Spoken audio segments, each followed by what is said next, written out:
How many of you play New York Time games? Come on, come on. How many of you play Wordle? Come on, Wordle fans. All right, phrasal fans. There's a few of you. Anybody do strands? There's a couple. Now, I have to confess, I'm not much of a word game guy. I don't know. Maybe I'm just too impatient with these things. I find them somewhat ridiculous. But I have to confess, when Vicky and Sarah sit down and play a game called Connections, I get a little curious. Let's throw on the June 26th game. Now, you're supposed to find 4 sets of 4 words. And apparently, one set's pretty easy to find. But I mean, like, come on. I mean, like, there's one week they did this and they said, take off the first 2 letters and put on a TH. And then it's all, that's what make these words work. And I'm like, are you kidding me? Do you know what the purple line, like the purple is the hardest one. Anybody do this game on this week? Okay, like this particular connection, once you see it, you're just it's gonna ruin your life. Because the set is like the last, they end with card names. Really? Bojack, like Jack, right? Hawking, like the king. I mean, like, are you kidding me? Like, this is why I don't like word games. They're just like, they're nuts. But I have to confess, like the truth is that in human life, there's these connections that we make with all kinds of things. I mean, like, say May 2-4, and you all know what I'm talking about, right? It's the Victoria Day long weekend, even though we don't know what the 2 and the 4 stand for. I mean, is it a beer, sides of the beer container? Is it the day it's supposed to fall on? I don't know. But we also make connection to places, right? So think about it. I'll bet you sort of remember that place where you had your first kiss. How about that summer cottage or that summer camp where you grew up? That place resonates with all kinds of memories. Perhaps it's that restaurant you went to where you got that exciting news that changed your life. But we have to confess that some of the places that we remember are places we'd sooner forget. Some of them carry somewhat negative connotations. Think about that place where you were bullied. I can remember back into grade 7, some places that just sort of stir that. Maybe it's that place where you were scared for your life, or maybe it's that road where you had that accident or your kid had an accident. I tell you, every time I drive up Erin Mills Parkway, just north of South Common, I think of an accident that happened in our family. Perhaps you think, though, of that house where you'd rather not speak of those memories. I know last time I was up here, I spoke of Forrest Gump. And the image comes to my mind of that part where Jenny takes rocks and is throwing them at her house because of all the horrific memories she had. The Bible makes similar connections. Some of them are easy to miss, though. I mean, so it's sort of like, if you will, that carving on Ridgeway at Eglinton. You seen it? If you haven't seen it, drive down Eglinton at Ridgeway. Once you see it, you'll never stop seeing it again. Right? And so it is with the Bible. If you see these connections, suddenly there's things that just open up and you begin to see things in a new light. And this week and next week, what I want to be able to do with you is to share some connections to some of those lesser known stories that actually bring the New Testament to life. So we're going to start in the New. We're going to go back to the Old Testament and dig into this story that you might have missed. And then we're going to come back to the New. But I have to bring a caution. The stories I'm going to be sharing are troubling stories. This week, we're going to be talking about the story of Dinah in Genesis 34, and next week, the story of Tamar in Genesis 38. Now, these are not stories that just in case you missed it, these are the types of stories where it's more like, you know what, I planned to miss that. I intended to skip that. It's like, how many of you, when you see a scary part of the movie, and you can fast forward through it, you hit the fast forward part? I mean, that's me sometimes. I don't want to see it at all. We avoid these chapters oftentimes because they're uncomfortable, and in some cases, and this is why I want to bring the caution today, sometimes they are triggering. Now, here's the thing. You're reading through the Old Testament and you see some of these passages and they just overwhelm you with the violence and sometimes with some of the horrific things that are going on. And you're like, well, why is this in here? And I want to suggest to you that everything in Scripture, every word is something that God intended to be there. It's not just there for historical trivia so that you could win some Bibleopoly game or someday. No, that God puts these in for a purpose. And some of these stories, I suggest, he intends to connect with the deepest discomforts that we have. You read them and you're uncomfortable because God wants us to be uncomfortable. Because we need to be uncomfortable to face those darkest shadows of human existence since the fall. But I'm reminded of what David says in Psalm 139. He said, if I make my bed in Sheol, you are there. He says, if I say, surely the darkness will cover me or consume me, even the darkness is not dark to you. God is there. And today and next week, I want us to see that God is there with Dinah and God is there even with Tamar. And he's here today, whatever your pain may be, and whatever your brokenness may be. And my longing for you is that you will find a connection that leads to healing. And you'll find God in these stories. And I'm sorry I'm so emotional. They hit close to home. I don't have time to go into the stories, but suffice it to say, I come from a family of lineage where these stories speak very clear to home. So if you're triggered, I want to encourage you, do what you have to do. Talk to me after, I'll be fine. Or talk to my wife, talk to any of our elders or their wives. We will help you find support. We'll help you find the resources you need. We'll walk with you because you are loved. Okay, one more piece. I need to give credit where credit is due. I stumbled on this podcast last year and I just totally fell in love with it. It's called Holy Curiosity, and the curator is an author and teacher, Kat Armstrong. Blew my mind away. 5-part series just on Dinah and the woman at the well, which I'm sort of giving you a sneak preview of what we're going to be doing today. I've got a very little time. They reinforce that with me here. So if you want to dig deeper in this and really see some incredible, powerful connections, I encourage you to listen to the 5-part series on Dinah.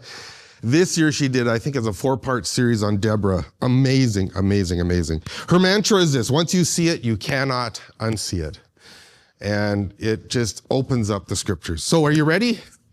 Let's start in John chapter 4 in the New Testament. This is one of the most familiar passages in all of Scripture. I know this is supposed to be a series in case you missed it, but I want you to see things that I bet you missed. I know I missed for the longest of times. In John chapter 4, beginning at verse 3, we read that Jesus left Judea and departed again for Galilee, and he had to pass through Samaria. So he came to a town of Samaria called Sychar, near the field that Jacob had given his son Joseph. Jacob's well was there. So Jesus, wearied as he was from the journey, was sitting beside the well. It was about the 6th hour, and a woman from Samaria came to draw water.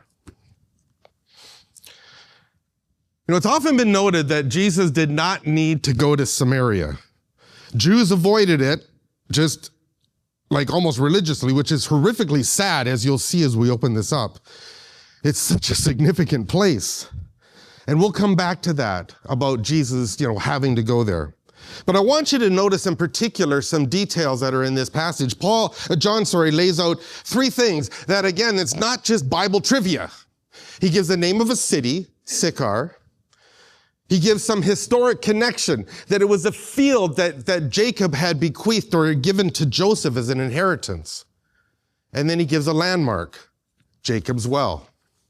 Now, we don't have time to go into all 3 of them, But let's look specifically at that second one, a field that, if you will, Jacob bequeathed to Joseph. Now, there's a number of different places in scriptures where this is seen, and you can pull this out, but the one that I find most revealing is in Joshua chapter 24, verses 32 to 33. At the end of Joshua, it says, as for the bones of Joseph, you remember Joseph, the son of Jacob, who was in Egypt, became the second in command of Pharaoh. As for the bones of Joseph, which the people of Israel brought back up from Egypt, they buried them at Shechem, or Shechem, which I'll probably say for most of the sermon here, in the piece of land that Jacob bought from the sons of Hamor, the father of Shechem, for 100 pieces of money. It became an inheritance of the descendants of Joseph.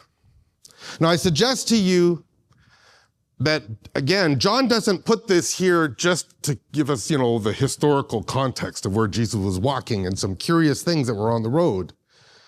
He wants us to understand something very clear, that the town of Sychar and this town of Shechem are the same place. It's exactly the same place. And it has a checkered history. It starts out amazingly. Shechem is that place where Abram first stopped in the promised land. Remember the story of Abraham, right? God told him, leave your family, leave them all behind, and travel to a place that I will show you. So Abraham picked up his family and he travels south into the Canaan, and he comes to this place in between these two mounds. Mount Gerizim and Mount Ebal, by the way. And God appears to Abram in Genesis chapter 12, verses 6 and 7. He tells him, you have arrived. This land is the land that I'm going to give you. And it was an incredible place of blessing, a place of promise, a place of hope. In Deuteronomy, Moses tells the children of Israel, when you get to the promised land, I want you to go where? To Shechem. I want you to go to Mount Gerizim and Mount Ebal, and half of you are going to go up one mountain and proclaim the blessings of the covenant, and the other half are going to go up the other mountain and proclaim the curses of the covenant. And it's going to be this antiphonal, recommitting to the covenant of God. And then in Joshua, we find that he actually did this.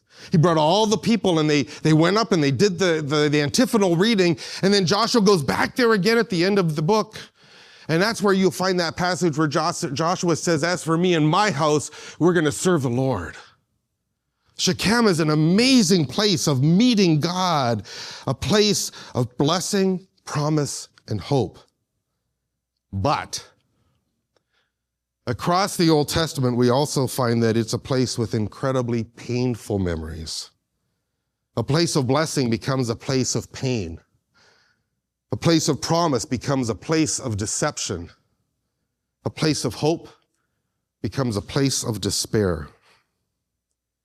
And I don't have time to go through all of the different stories that talk about Shechem and the brokenness that's there. You'll see it in the book of Judges. You'll see it in the book of Jeremiah especially. And you'll see it in the passage we're going to look at today. But John is pointing intentionally to a place where people would meet God and find blessing, but it's also a place that's associated with horrific things. And it's important for us to understand that. So we're going to go to Genesis 34 and just a little bit of context. Jacob had been sent by his father Isaac. Remember, Jacob's now the grandson of Abraham. He'd gone back up north to where Abraham's family had been, and he had gotten married and he'd had children, and around 20 some odd years had passed, and he was coming back. And as soon as he gets in the promised land, he makes a beeline for Shechem. And he buys a plot of land from the guy who runs the city there. And we come into this chapter, Genesis chapter 34. I want to read the whole thing because the story needs to be heard. Now Dinah, the daughter of Leah, who she had borne to Jacob, went out to see the women of the land. And when Shechem, the son of Hamor the Hivite, the prince of the land, saw her, he seized her and lay with her and humiliated her. And his soul was drawn to Dinah, the daughter of Jacob. He loved the young woman and spoke tenderly to her. So Shechem spoke to his father Hamor, saying, get this girl for my wife. Now Jacob heard that he had defiled his daughter Dinah. But his sons were with the livestock in the field, so Jacob held his peace until they came. And Hamor, the father of Shechem, went out to Jacob to speak with him. The sons of Jacob had come in from the field as soon as they heard it, and the men were indignant. They were angry because of what he had done. It had been an outrageous thing in Israel by lying with Jacob's daughter, for such a thing must not be done. But Hamor spoke with them, saying, the soul of my son Shechem longs for your daughter. Please give her to him to be his wife. Make marriages with us. Give your daughters to us and take our daughters for yourselves, and you'll dwell with us, and the land will be open to you. Dwell and trade in it and get property in it. And Shechem said to the father and to her brothers, let me find favor in your eyes, and whatever you say to me, I will give. Ask for me as great a bride price and gift as you will, and I'll give whatever you say. Only give me this young woman to be my wife. And the sons of Jacob answered Shechem and his father Hamor deceitfully, because he had defiled their sister Dinah. And they said to them, we can't do this thing to give our sister to one who is uncircumcised, for that would be a disgrace to us. Only on this condition will we agree with you, that you become as we are by every male among you being circumcised. Then we will give our daughters to you, and we'll take your daughters to ourselves, and we'll dwell with you and become one people. But if you will not do this and be circumcised, then we'll take our daughters and we will be gone.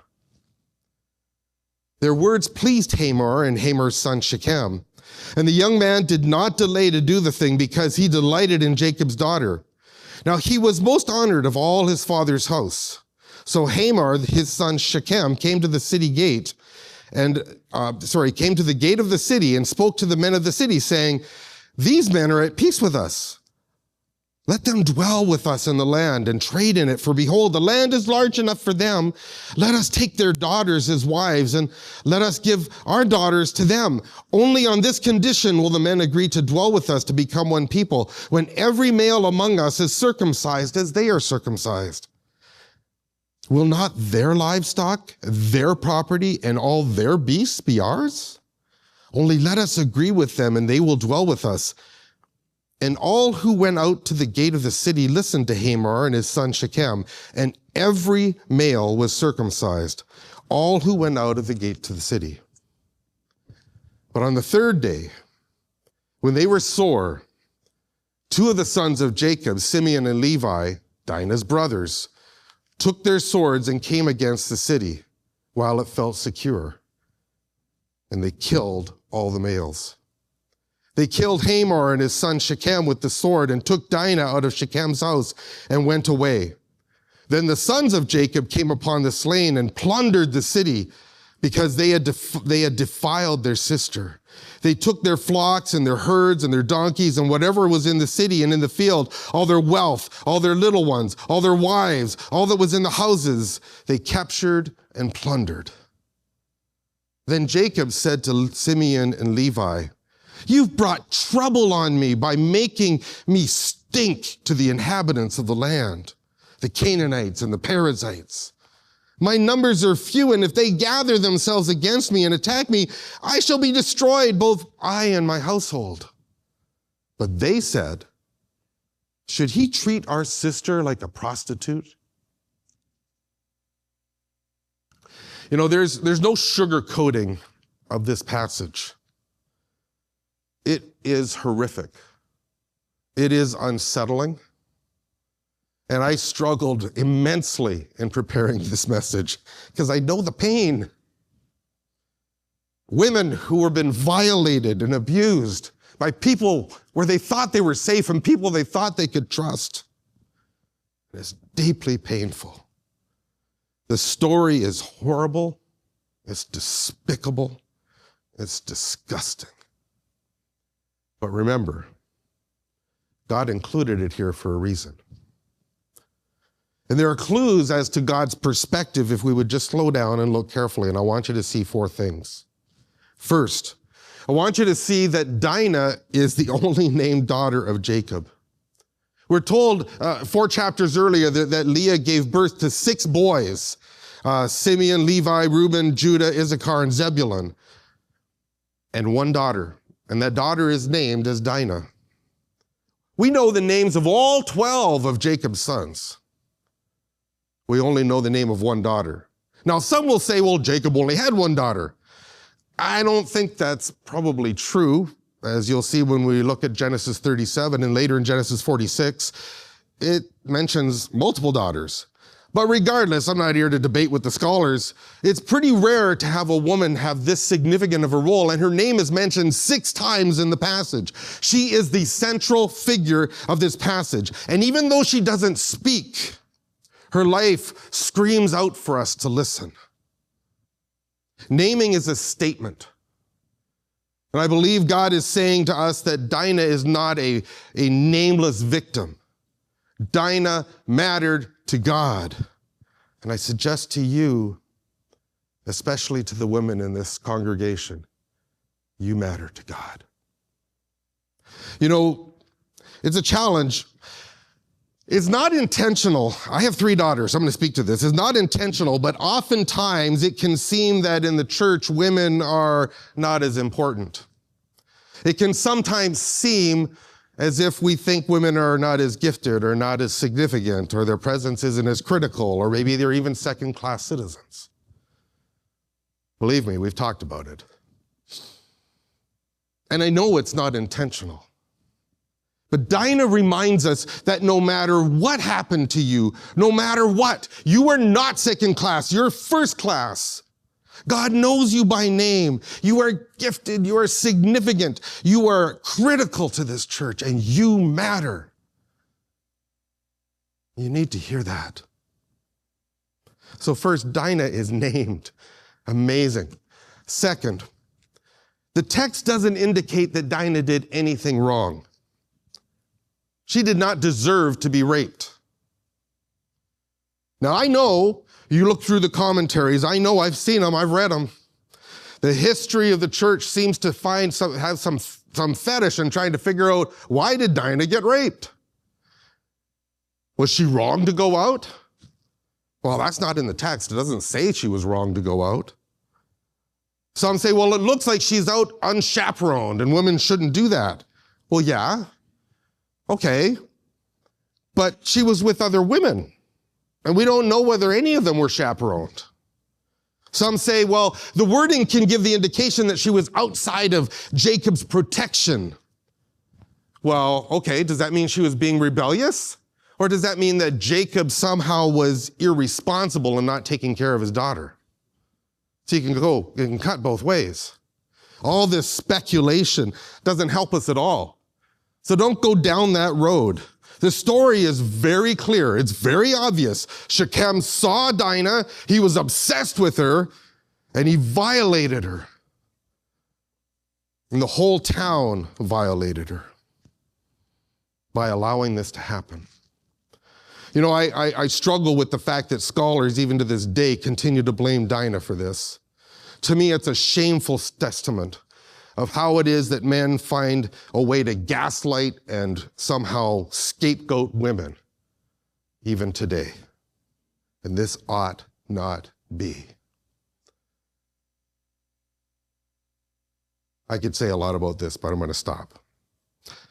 Third, I want us to see how horrific God views Shechem's actions.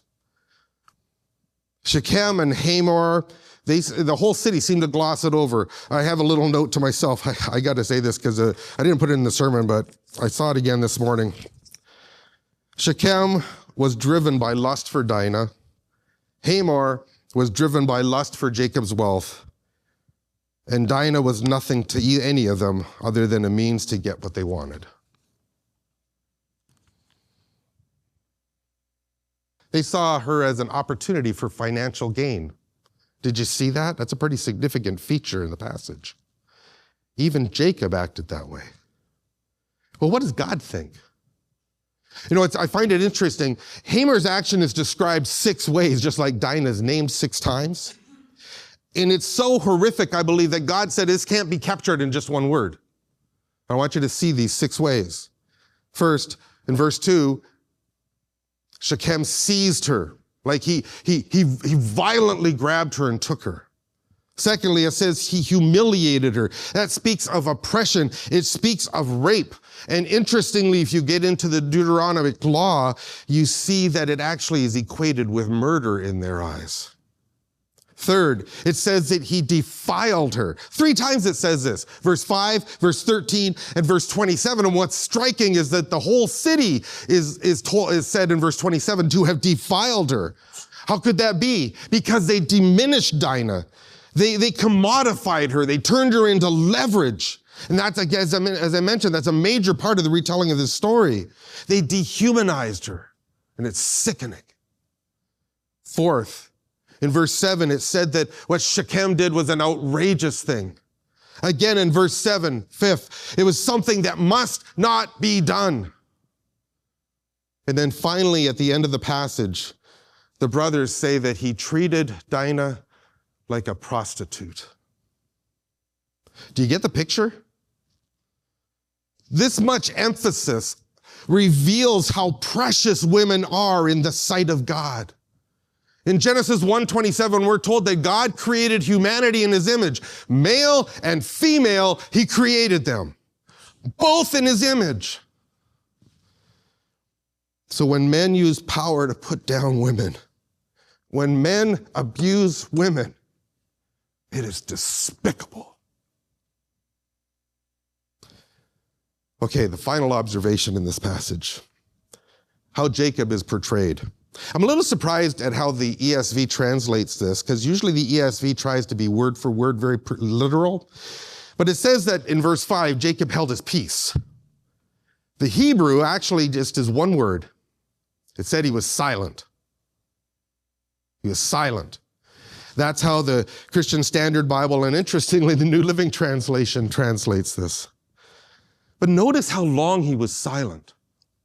It says that his sons were in the field with the livestock, so he was silent. Well, did he say anything when they came back? No. It was his sons that did the negotiating. Jacob just sat there, silent.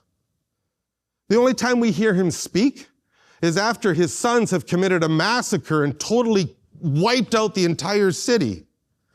Then he speaks. And what does he say? You guys have put us in danger. And he's angry at his sons. He didn't say a thing about Dinah.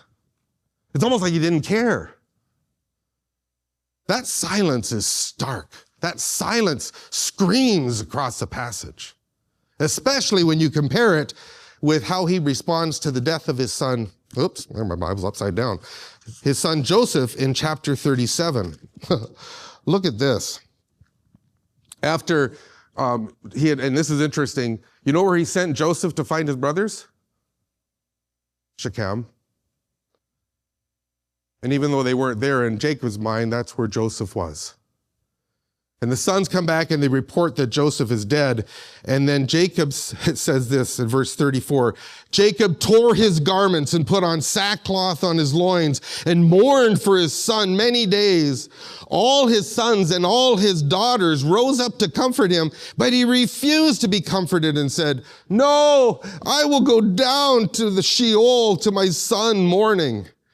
And thus his father wept for him. How different could you get? Dinah is brutalized, commodified, and he says nothing. He is silent. He does nothing. Joseph is apparently killed by a wild beast, and he's inconsolable. And I suggest to you that the author of Genesis, Moses, guided by God, intended us to see this difference. You know, not too long ago, we in the evangelical circles, we were pretty quick to criticize the Catholic Church. Because, you know, there were all these stories of predatory priests that had abused young boys and young girls. In recent years, though, conservative evangelical churches have turned out to be no better.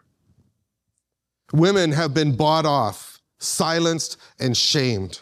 And predators have been set free to go from church to church. There's evidence that in one denomination alone, over 500 claims against leaders in churches have been silenced and not dealt with. 500. Even here in the GTA, we have stories of at least 2 super pastors who were, the churches were more worried about their reputation and their treasured preacher, and they ignored the women and allowed the abuse to continue. And like Jacob, they were silent and did nothing. Dinah's story and Jacob's silence remind us of our own failure. We need to support and respect women. Do you have any idea how much courage it takes for a woman to speak up when she's been abused?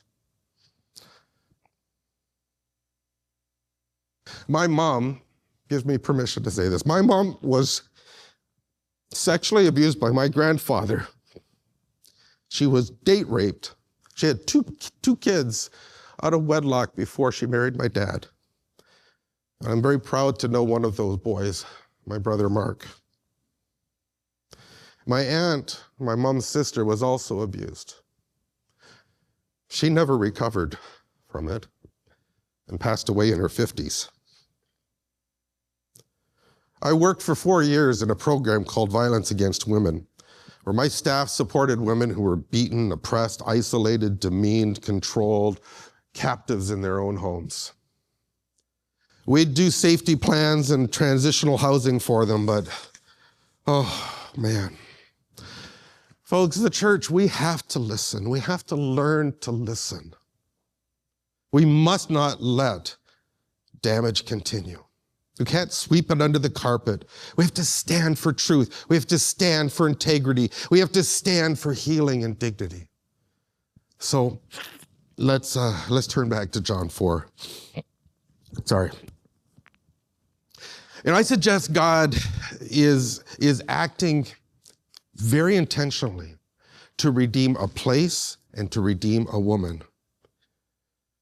Again, returning to this place, it said that he had to go. Well, Jesus didn't have to go. On this little map here, the red line shows where Jews normally would go if they were getting up to Galilee or back to Jerusalem. They would just skip Samaria altogether.